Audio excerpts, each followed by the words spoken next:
Lagi bersama podcastnya Arah Administrasi Publik Umsida. Kenalin, aku Feni Alfi Aprilia sebagai host pada podcast kali ini. Kali ini kita kedatangan tamu yang gak kalah spesial dari podcast sebelumnya. Sebelumnya, mari kita perkenalan dulu untuk tamu yang di sebelah ini. Halo, perkenalkan nama saya Rizky Dilan Fatina Sebetiar. Kalian bisa panggil saya Dilan. Saya alumni angkatan tahun 2016. Halo Kak. Nah, untuk langsung saja ya Kak ke pertanyaan yang pertama. Kita di sini bahas tentang masa perkuliahan Kak Nilam, terus sama tentang pekerjaannya. Untuk lika-liku selama perkuliahan nih gimana Kak?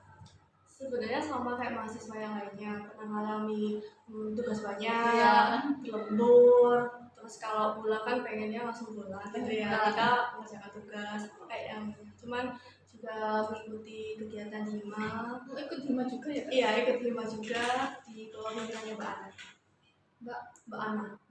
Ya, terus juga beberapa kali sebagai moderator di seminar, terus ikut sebagai surveyor juga, ikut teater gede tapi nggak terlalu aktif. Tapi dengan adanya kayak Mbak Nilam ini kan ikut di hima, ikut di teater gedek juga kan ya. Itu cara bagi waktunya itu gimana? Kalau hima itu kita itu emang udah sepakat setiap hari Sabtu malam. Jadi kita kondusif mengikuti teman-teman yang kelas malam itu kan nggak mungkin kalau siang ya, karena mereka kebanyakan bekerja. Jadi kita otomatis di malam itu setiap Sabtu malam. Apalagi kalau kecuali kalau ada event kegiatan kita mengadakan seminar itu baru kita biasanya rutinitas setiap hari setiap minggu. Tapi di teater gedek ini Kalau teater gede itu setiap hari minggu sore Mbak, seingat saya. itu latihan ya setiap Ya, latihan. Terus ya, kan tadi udah disinggung nih, rumahnya Kak Nilam ini kan di daerah Krian juga.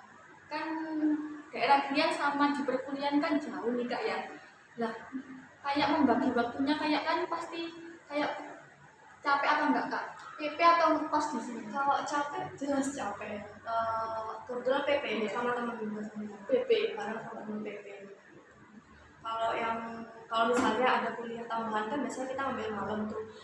Biasanya saya ke rumah teman saya. Jadi nggak perlu pulang ke Krian lagi. Jadi habis ke kampus terus ke rumah teman saya. Terus untuk semisal nih, kayak di Hima kan ada acara. Terus di acara Hima itu tabrakan sama gede. Cara membagi waktunya itu gimana Kak? Kita biasanya kondusif kalau misalnya selagi bisa di hima ya di hima, kalau misalnya bisa di gede ya di gede. Biasanya kalau teater gede itu lebih ke malam. Kalau hima kan biasanya sore, biasanya udah malam. Terus untuk kan tadi Kak Nilam cerita juga sering sebagai moderator. Itu emang passionnya sebagai di kayak public speaking apa gimana Kak? Apa ya? Dulu itu awalnya sering MC sih kalau di desa, beberapa kali kegiatan itu MC. Terus waktu semester kuliah perpajakan semester 5 atau 6 itu diminta tolong Pak Hendra buat jadi moderator. Itu pertama kali jadi moderator, terus beberapa kali juga seminar juga diminta tolong untuk jadi moderator. Nanti bisa di teman-teman kayak caranya ngelatih jadi moderator kan biasanya kan kalau jadi moderator kan kayak malu-malu gitu Kak. Caranya gimana Kak? Apa ya? Yang penting sih pede. Harus pede, terus juga harus menguasai narasumbernya itu siapa, kita harus tahu. Terus beliau nanti akan mengungkapkan apa, itu kita harus menguasai juga. Terus pandai-pandai membaca tentang audiens itu kan biasanya kalau kita selama acara apa ya, menciptakan suasana di audiens itu nggak sendiri ya. Yang penting percaya diri aja. Berarti Kak Nilam ini juga aktif di Hima, di teater. Tapi sekarang Kak Nilam ini sudah alumni AP tahun 2020. Dan sekarang katanya dengar-dengar Kak Nilam ini bekerja di RSUD Sidoarjo bagian barat. Apa benar Kak? Ya mulai di RSUD Sidoarjo. Nah, awal mula Kak Nilam ini bekerja di RSUD bagian barat itu gimana Kak? Boleh diceritain kayak ada tesnya Kak apa gimana? Jadi waktu itu kan masih zaman corona ya, jadi waktu lulus kuliah tuh nyari kerja itu ya susah. Terus ya mau nggak mau ya kita emang kan nggak bisa keluar ya. Iya. Ya udah aku diam diri di rumah. Terus ada info kalau ada pembukaan rekrutmen RSUD Sidoarjo Barat, akhirnya ikut itu di akhir tahun 2021 sama awal tahun 2022 itu perebutannya. Terus untuk tesnya itu ada seleksi administrasi, tes tulis, tes psikotes, sama tes wawancara. Nah, untuk tesnya ini apakah dilaksanain berapa bulan Kak?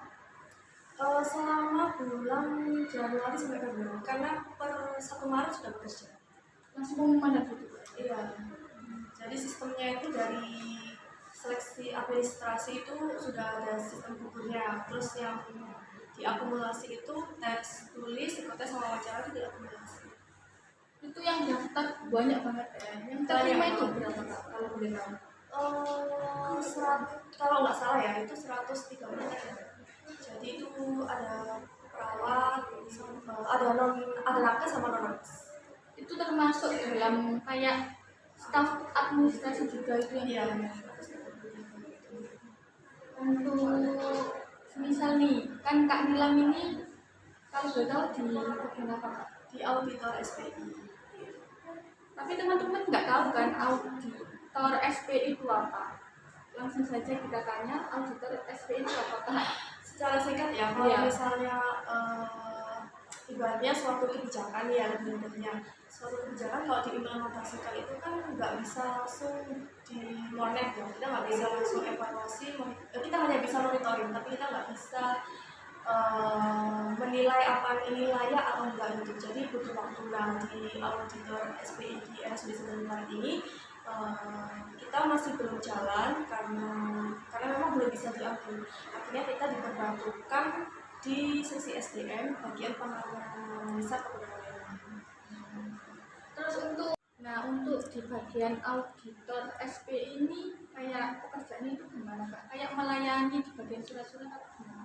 Jadi kita mengaudit kayak misalnya tadi suatu kebijakan ini kalau bisa diimplementasikan kan nggak bisa langsung dinilai ini layak apa enggak, tapi butuh waktu. Nah, untuk sekarang auditor SPI ini kita masih diperbantukan sebagai penganalisa kepegawaian di sisi SDM. Jadi kita bantu-bantu buat surat tata dinas, terus SPT kayak gitu. Terus kita juga bantu kayak analisis jabatan. Terus untuk pembuatannya itu nanti ada kayak aplikasi online-nya apa gimana? Oh enggak. Langsung membuat itu aja nggak? Di dalamnya itu kayak membuat Jadi surat aja. contoh nih ya, Iya. di sesi SDM itu misalnya ada pegawai yang akan diperbantukan di misalnya dari IGD terus diperbantukan di rawat inap gitu. Nah itu kan pasti butuh surat perintah juga. Nah kita itu bantu seperti itu. Contoh kecilnya. Jadi pembuatan kayak pindah tempat gitu Ya. Terus untuk keterkaitan Kak Nilam selama masa kuliah nih, kan banyak sih yang dipelajarin di prodi administrasi publik, terutama di bagian kayak di matkul kebijakan, terus matkul manajemen pelayanan, itu kan sangat nyambung di pekerjaan Kak Nilam sekarang. Itu menurut Kak Nilam gimana? Sebenarnya nyambung, cuman karena bekerja di rumah sakit itu banyak istilah-istilah kedokteran. Kayak gitu kan kita kan masih awam tuh, jadi sekarang itu masih proses belajar. Tapi kalau untuk bilang nyambung ya nyambung. Karena kalau misalnya dari audit sendiri kan kita kan harus ada pengusulan dulu. Kita mau program kita mau apa. Jadi nanti kita realisasinya auditnya mulai kapan itu ada targetnya juga. Tapi kan Sampai itu tahap sangat nyambung juga ya. Tadi yang dibicarakan tentang kebijakan juga, terus pastinya kita kan belajarnya juga tentang pelayanan juga Mbak ya. Pelayanan kan harus pelayanan yang prima gitu ya, sangat nyambung juga Mbak ya. Terus untuk keterkaitan tentang pelayanan sendiri, menurut Kak Nilam di RSUD Sidoarjo bagian barat ini pelayanannya gimana sih Mbak menurut Kak Nilam sendiri? Kalau menurut saya sendiri emang sudah bagus dari tenaga napas atau non napasnya juga memberikan pelayanan juga secara maksimal. Jadi menurut saya Ya sudah bagus, mungkin lebih ditingkatkan kembali. Mungkin dari SDM-nya biasanya ya. Ya. Terus untuk apa nih, trik atau tipsnya untuk teman-teman yang kan katanya tadi di tahun depan kan ya ada perekrutan di RSUD Sidoarjo Barat. Terus teman-teman biar bisa menyiapkan kayak tadi tes-tesnya itu gimana? Kalau perekrutan insya Allah ya itu semoga aja tahun depan ada, tapi kita juga nggak tahu lagi ya karena itu kan sesuai dengan kebutuhan yang ada di SBC kan. Cuman kalau untuk persiapannya teman-teman ya harus pintar-pintar nyari, harus disesuaikan. Kalau misalnya nih jurusan AP, kalau tahun kemarin itu kan AP hanya ada di auditor SPI, jadi harus disesuaikan kualifikasinya juga. Itu yang pertama, karena meskipun hal sepele tapi itu akan jadi 10 gitu, itu akan jadi masalah besar kalau kita nggak semua menyesuaikan kualifikasinya kita sendiri. Terus juga belajar tentang tes wawasan itu, tes tulis, tes psikotes, sama tes wawancara itu bisa searching di internet gimana cara menghadapi tiga tes itu. Teman-teman dengerin ya. Terus untuk tesnya tadi itu kak ya, kan tes katanya tes tulis itu langsung dikerjain di tempatnya. Iya langsung dikerjain di tempatnya. Jadi waktu itu kita tesnya di Gor Sidoarjo. Itu sama orang-orang kerja yang berbeda. Jadi teman-teman itu pinter-pinter nyari kayak peluang di setiap yang dibutuhkan di tempat itu informasi ya. Terus untuk pesan-pesan untuk mahasiswa AP atau yang nonton podcast kali ini itu apa kak? Biar meniru kayak kerjanya itu nggak hanya di dinas apa gimana, bisa di lingkungan kesehatan tapi di bagian kayak Kak Nilam ini. Ya semoga teman-teman ini semakin apa ya, kalau kuliah itu nggak asal kuliah aja tapi ilmunya itu benar-benar diterapkan gitu, benar-benar harus di Nyambung gitu. iya terus cari pekerjaan yang memang sudah apa ya, yang itu relevan sama kalian. Kalaupun asal nyari kerja itu kan juga nggak enak ya, kita di lingkungan kerja kan nggak enak gitu bekerja. Jadi benar-benar cari pekerjaan yang relevan, yang kalian mampu gitu, itu yang paling utama. Karena kalau misalnya dipaksa itu nggak enak gitu, jadinya nggak enak.